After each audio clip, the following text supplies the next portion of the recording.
warahmatullahi wabarakatuh. Perkenalkan, saya Rina Wangsari, mahasiswa PPG dalam jabatan kategori 1 Angkatan 3, mata pelajaran Bahasa Indonesia Universitas Bengkulu. Pada hari ini, Senin 4 Maret 2024, akan menampilkan video pembelajaran dengan tema menulis teks persuasi kelas 8 SMP Negeri 20 Mukom. Warahmatullahi wabarakatuh. Bagaimana kabarnya hari ini? Baik. Baik. Ya, sudah siap mengikuti pelajaran hari ini? Sudah. Baiklah, sebelum mulai pelajaran, terlebih dahulu kita berdoa. Tolong ketua kelas memimpin doa. Siap, kira berdoa mulai.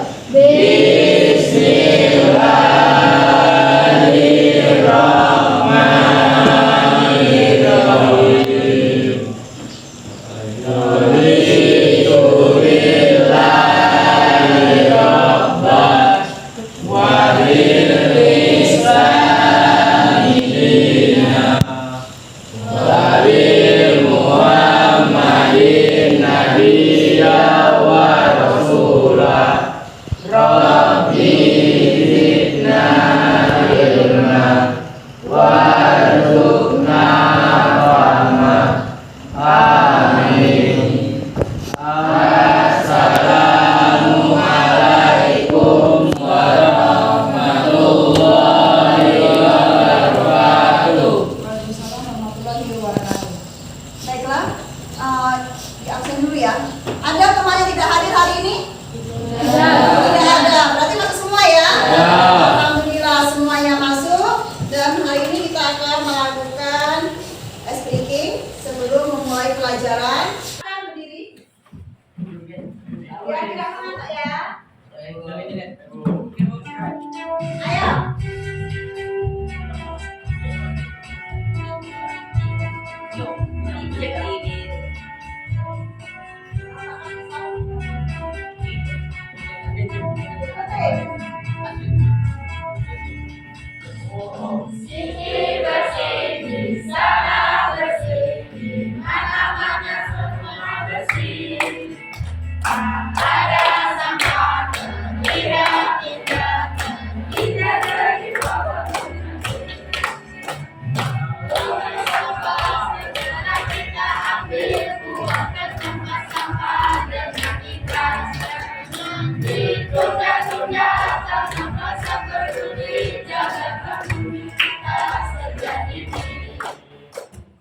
Dari minggu kemarin kita belajar tentang apa? Teks persuasi. Masih ingat? Masih ingat. Nah, coba ibu tanya, siapa yang bisa? Apa itu teks persuasi? Teks persuasi adalah sebuah paragraf yang berisi pernyataan untuk mendorong atau mengajak pembaca sesuai dengan keinginan penulis. Yaitu teks yang berisi suatu Ajakan. ajakan, kemudian Dorongan untuk Dorongan. mengajak seseorang. untuk seseorang. Nah, itu adalah pengertian dari teks persuasi. Ya. Kemudian selain teks persuasi, dari pengertiannya terus apa lagi yang kita pelajari? Selain teks persuasi. Ada yang bisa jawab? Pengertian terus apa lagi? Struktur teks persuasi. Struktur Teks persuasi. Apa saja strukturnya? Pengenalan isu, rangkaian argumen, pernyataan ajakan, pemesraan kembali. Nah, berarti ada berapa strukturnya? 4. Ada 4. Selain struktur, terus apa lagi? Kaidah kebahasaan. Kaidah kebahasaan. Apa saja kaidah kebahasaannya? Silakan. Menggunakan kata butuhkan, penting, harus, sudah, semestinya, sepantasnya, dan lain-lain. Menggunakan kata kerja yang bersifat imperatif, jadikanlah, waspadalah, hendaknya, dan lain-lain. Menggunakan kata istilah yang sesuai dengan topik yang dibahas. Menggunakan kata hubungan yang bersifat argumen, sebab, karena, dengan demikian, akibatnya, oleh karena itu. Iya. Berarti ada berapa situ? Ada 4. Ada 4. Materi yang sudah kita pelajari. Nah, materi tadi ada pengertian, ada struktur, ada kaidah kebahasaan.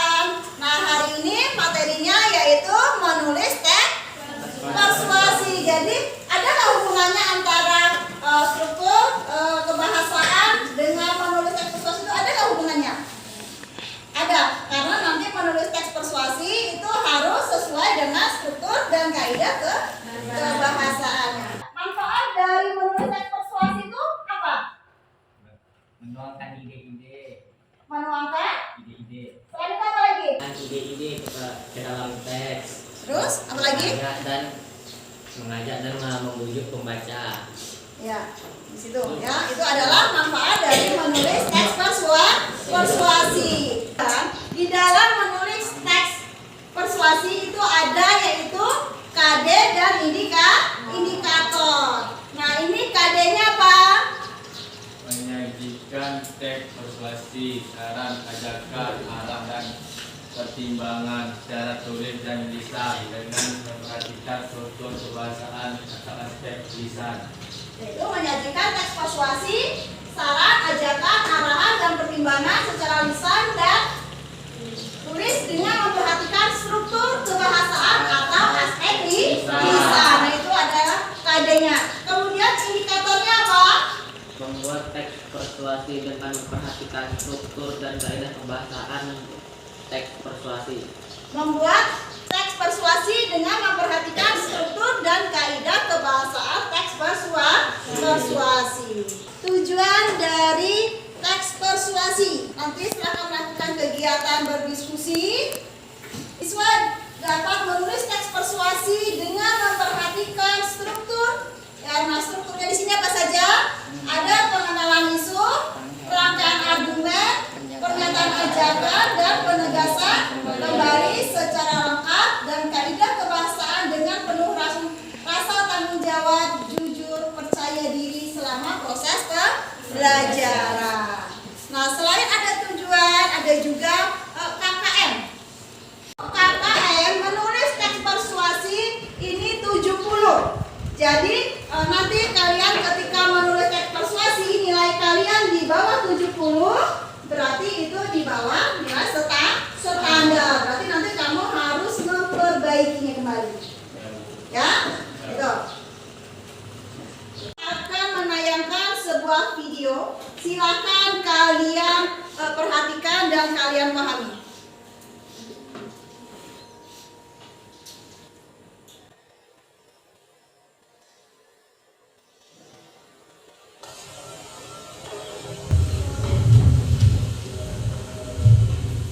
Assalamualaikum warahmatullahi wabarakatuh.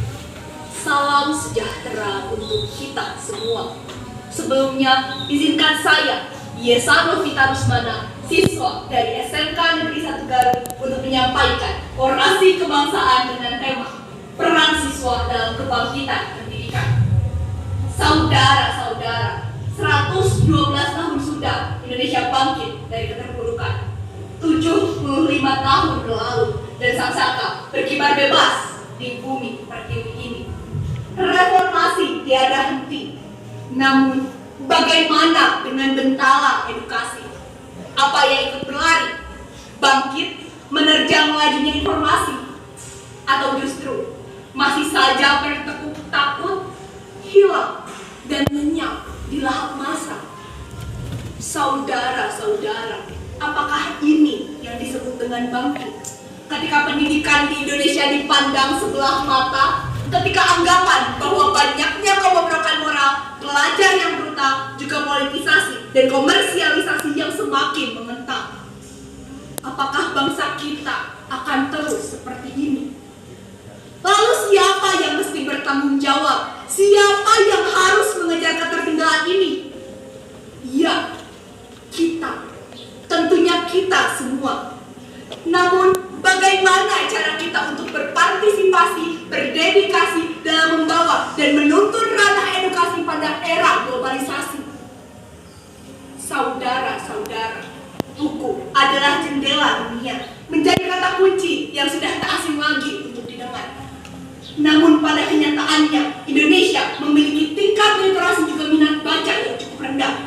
Hal ini menjadi tugas bagi kita untuk menggapai Indonesia yang benar-benar maju, merdeka, dan tentunya gemilang. Karena saya percaya Indonesia mampu mengejar ketertinggalan ini dan bahkan melampaui negara-negara maju yang ada di dunia.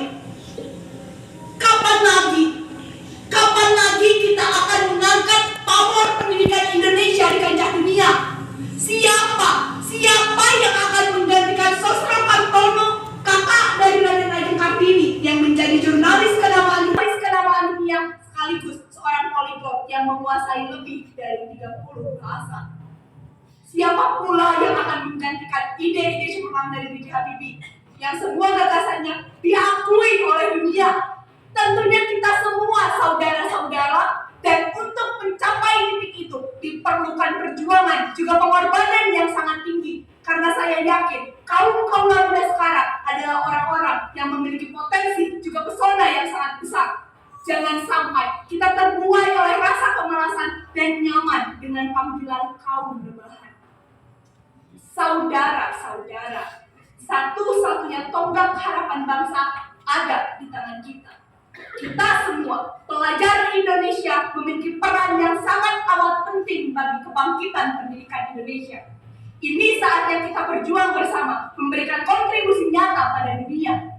Ini saatnya kita mengoptimalkan potensi diri dan melancarkan aksi. Atas nama siswa Indonesia, mari berjuang bersama membawa kebangkitan pendidikan Indonesia pada kata yang benar-benar bangkit, bukan sekadar ejaan semata. Mari melangkah bersama menjadi generasi literasi yang mampu mengoptimalkan potensi diri demi membangun negeri. Itu temanya tentang apa tadi? Peran siswa dalam pendidikan di Indonesia. Peran Siswa dalam pendidikan di Indonesia. peran siswa dalam Pendidikan. pendidikan. Kemudian di dalam pidato tadi ada nggak kata-kata yang mengandung suatu ajakan atau bujukan atau saran? Ada tidak? Kegiatan belajar untuk meraih cita-cita. Apa? Giat belajar untuk meraih cita-cita. Dia belajar untuk meraih cita-cita. Ada lagi? Ada Bu. Apa? Jangan jadi generasi yang malas. Jangan menjadi generasi yang malas. Nah, itu step persuasi ini Ibu akan membagi kalian menjadi 4 kelompok. Dalam satu kelompok itu terdiri dari 5 orang. Nah, Ibu juga akan menampilkan materi ya ataupun langkah-langkah menyusun teks persuasi. Nah, ini bisa kalian lihat di depan. Langkah-langkah menyusun teks persuasi yang pertama di sini yaitu Menentukan tema. menentukan tema, yang kedua perincian, yang ketiga pengumpulan bahan, dan yang keempat pengembangan teks. Dan ini adalah langkah-langkah menulis teks persuasi. Nah, di dalam teks persuasi itu kalian juga harus memperhatikan struktur teks persuasi dan kaidah kebahasaannya, dan kalian juga harus menyiapkan kalimat-kalimat yang mengandung bujukan, ajakan ataupun saran. Bisa dipahami? Bisa. Ada yang belum paham? Tidak, sudah paham semua? Sudah. Ya, kalau sudah paham, silakan kalian duduk berkelompok.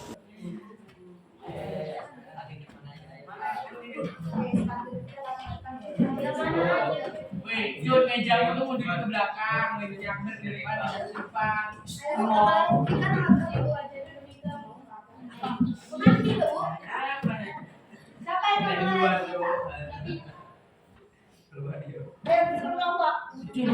Mundurin meja. Mata.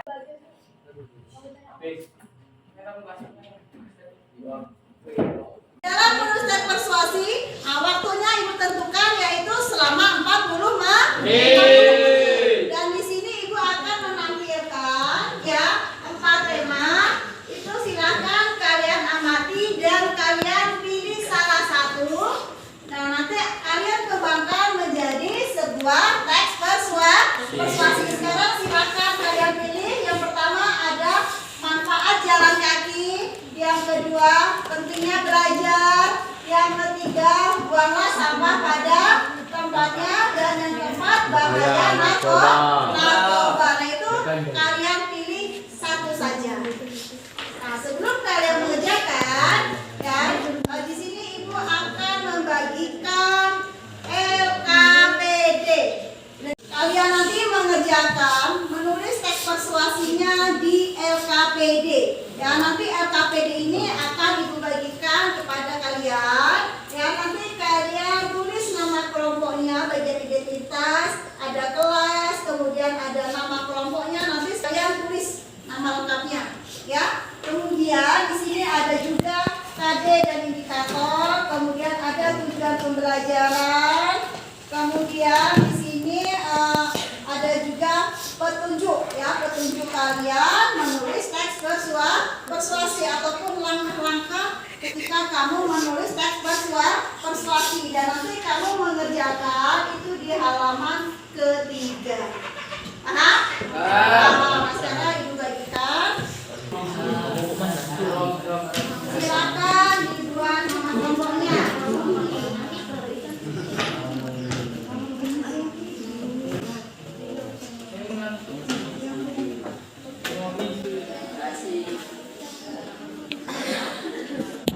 Nah, sekarang silakan kalian berdiskusi. Kalian tulis teks persuasi sesuai dengan tema yang sudah kalian tentukan. Paham? Ada pertanyaan atau ada yang belum paham? Ada yang belum paham? Sudah paham semua? Sudah. Baiklah, sekarang silakan kalian kerjakan.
Baiklah, dalam menulis teks persuasi jangan sampai ada yang ketinggalan strukturnya maupun kaidah kebahasaannya. Jangan sampai ada yang ketinggalan. Harus sesuai dengan strukturnya.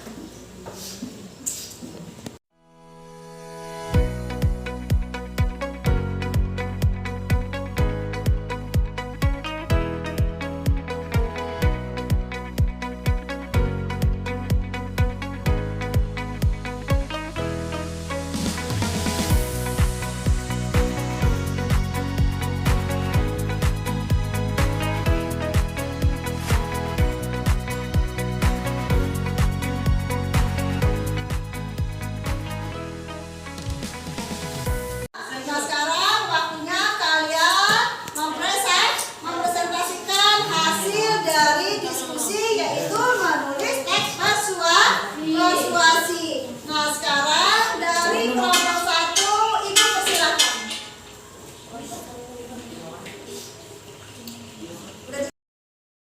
Silakan dari kelompok 1. Assalamualaikum warahmatullahi wabarakatuh.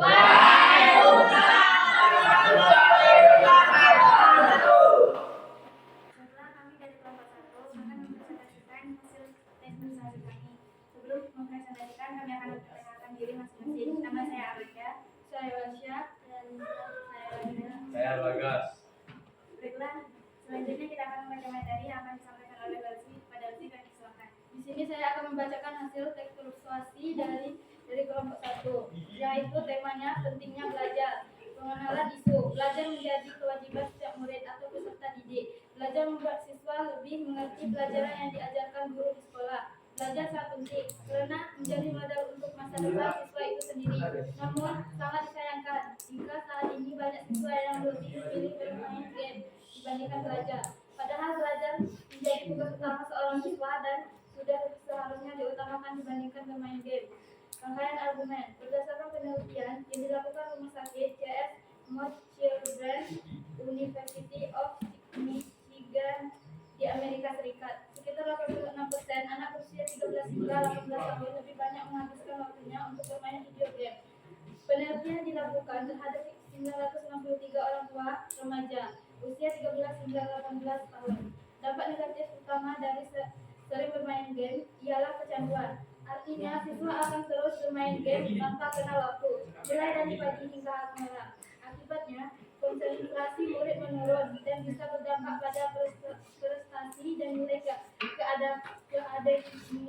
keakademiknya. Pernyataan ajakan. Oleh karena itu, sangat penting untuk diingatkan kembali jika tugas utama seorang murid ialah belajar. Tidak salah jika sekali murid atau siswa bermain game sekadar untuk menghilangkan rasa bosan, namun akan menjadi suatu hal yang salah jika terus bermain tanpa kenal waktu. Bahkan hingga merupakan kewajiban utamanya, yakni belajar. Bermain game bisa dijadikan sarana hiburan bagi murid ketika bosan belajar, asalkan waktunya diatur dan tidak belajar melebihi waktu belajar. Karena bagaimanapun kewajiban utama seorang pelajar ialah belajar agar kelak menjadi generasi penerus bangsa. Penegasan kembali, sekali lagi ditekankan jika kewajiban utama seorang pelajar ialah belajar, maka dari itu utamakanlah belajar dibandingkan bermain game. Jika ingin bermain, aturlah waktu sebaik mungkin dan batasi permainan gamenya, serta bermain game selama 30 menit dan belajar selama 1 jam atau dengan aturan waktu lainnya. Dari sini pula, peran dan penegasan orang tua sangat diperlukan, yakni untuk senantiasa mengingatkan anaknya untuk mengutamakan belajar dibandingkan bermain game. Sekian dari hasil teks persuasi kami. Saya ucapkan terima kasih. Baiklah, itu pembacaan hari ini. Jika teman-teman ada yang ditanyakan atau ada saran, silahkan. Ingin bertanya, mungkin dari kelompok lain yang ingin memberikan masukan, saran, ya silakan. Assalamualaikum warahmatullahi wabarakatuh. Waalaikumsalam warahmatullahi wabarakatuh. Saya perwakilan dari kelompok 1 ingin bertanya, apakah ada kalimat ajakan atau imbauan? Baiklah, di sini saya akan menjawab pertanyaan. Kami sudah menuliskan pernyataan ajakan, yaitu oleh karena itu sangat penting untuk diingatkan kembali jika tugas utama seorang murid ialah belajar. Nanti ada ya di situ, yaitu apa? Oleh karena itu sangat penting untuk diingatkan kembali jika tugas utama seorang murid ialah belajar. Tugas utama seorang murid yaitu belajar.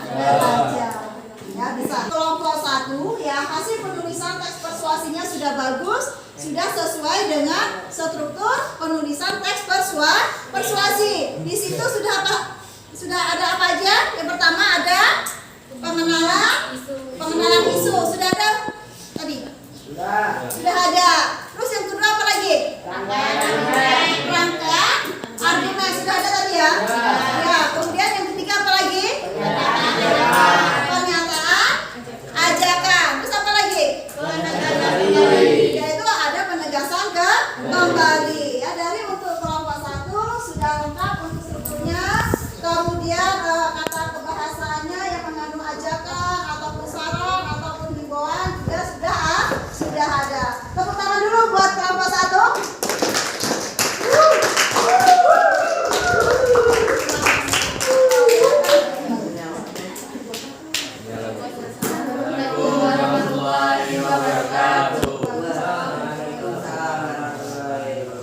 Udah ya, penampilan dari kelompok 1 sudah. Sekarang silakan dari kelompok 2 kepada kelompok 2, Ibu persilakan.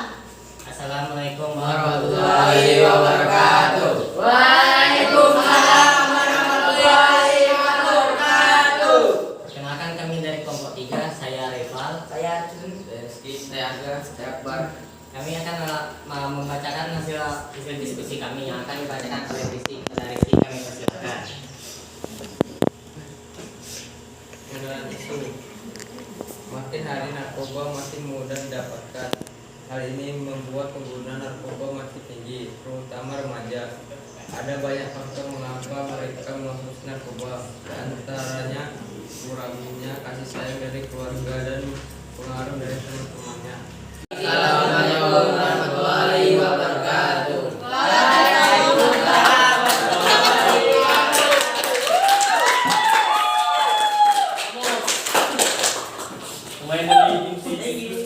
Nah ya, kelompok 1, kelompok 2, kelompok 3, dan kelompok 4 ya. Semuanya hasil penulisan teks persuasinya sudah benar dan lengkap. Sudah sesuai dengan struktur maupun kaidah kebahasaan di dalam teks persuasi. Produk yang telah kalian buat yaitu menulis teks persuasi dapat disimpulkan ketika kita membuat teks persuasi kita harus memperhatikan yaitu struktur dan kaidah kebahasaan dan harus menyiapkan yaitu kalimat ajakan ataupun kalimat saran. Nah, baiklah sekarang berhubung waktunya sudah selesai ya dan kalian bisa duduk seperti di awal tadi. Silahkan kembali.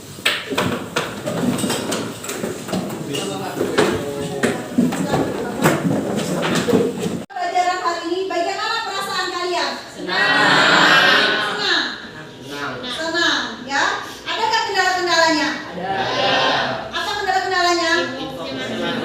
Fokusnya mati. Dan ada tidak selain itu mungkin dari segi materinya susah nggak materi menurut teks persuasi ini? Tidak ya? Tidak. Berarti ketika menulis teks persuasi kita harus memperhatikan apa saja? Kaidah kebahasaan, kemudian kita juga harus mempersiapkan yaitu kalimat rujukan maupun saran. Nah kemudian tadi sudah kalian tulis, sekarang silahkan kalian kumpulkan LKPD-nya. Silahkan dikumpulkan.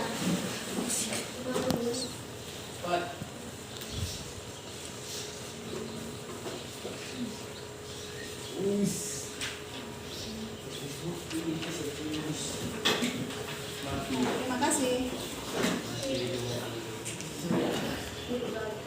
Dan untuk pertemuan berikutnya materi kita yaitu tentang apa? Tentang drama. Jadi kalian pelajari di rumah tentang drama. Minggu depan kita membahas tentang drama. Nah sekarang ya silakan berkemas-kemas. Bukunya silakan dimasukkan dalam tas. Selesai. Nah sekarang silakan ketua kelas memimpin doa. Siap, berdoa mulai. Bismillah.